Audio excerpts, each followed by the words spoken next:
Yo, this is Michael Truth. In this video, I'm going to teach you how to use the outline pen to create an outline for your text. An outline is simply the border around your text or object. If we walk down here to our status bar, you realize that we have our fill color, which is set to black, and our outline color is actually none because we don't have an outline. To have an outline, all you have to do is select your text and move to the color palette, right click on your favorite color, and there you have an outline. I can also change the fill color by clicking on any of my desired color, and there we go. I'm going to double click on my outline color on the status bar, and we have the outline pen window. This is the width. This is where I'm going to focus, and I'm going to select my width.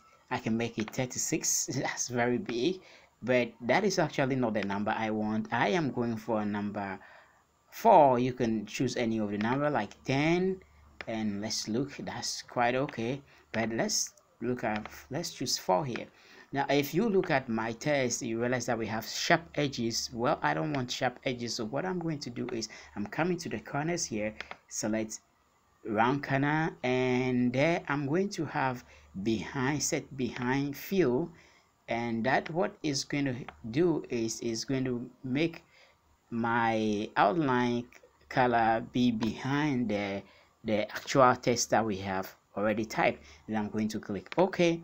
Both the outline and the original text, they are grouped, so what I have to do is to break it. I'll go to object and move to convert outline to object, where you can also have your keyboard shortcut Control Shift Q, and now my outline is now broken, so I have 2 separate text. Undo. Now I can go ahead and give it a color. Let me just give it a random color as of now. For now, there we go.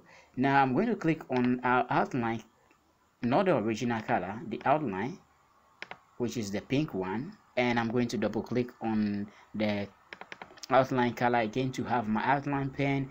And what I'm going to do is to create another outline, and this one I want to make it 1.5. Still going for the round corner and behind, and there click OK, and I will still have to go to object and break it.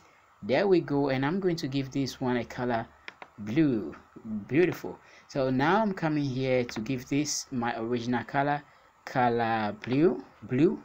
So I've given it color blue, and I'm going to click on the first outline we have created and give it color white. Bingo. What I want to do now is to get some little bit, so you have your outline color set and you are done with it, but I really want to do some little bit of trick work here by using my fill color and just get a little bit of statistic here. I'm going to double click somewhere here and double click here and double click somewhere here. Now here I am going to choose a color which is going to be light gray, and this should be okay as for now. And I'm coming here, click, and I'm going to use the color picker to pick exactly this one. That will be okay for me, and leaving this white and this also white, but I think my color should be a little bit darker than this.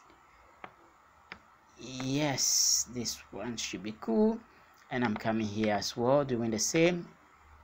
Click on the color picker, get exactly this, and there we go. Let me move this one further, that I have this side shining, and move this one as well further, have this shining, and move it towards this direction a bit, and this. So move this one to the middle. You can play that around with the fill color and with your fill tool and get what you want. So what I want to do right now is to use the conical fountain fill. I'll click here, and this is what we have. You can play around this a little while. Let me bring this one forward a bit. and move this one in here. Are we okay? So what we need next is to create a background, and this is our border, which is the outline of the shape. I'll give it a color, it's pink color. So I'm going to press the control key, hold it down and press page down. That's quite okay, and I will remove the border, the outline color, by right clicking on color none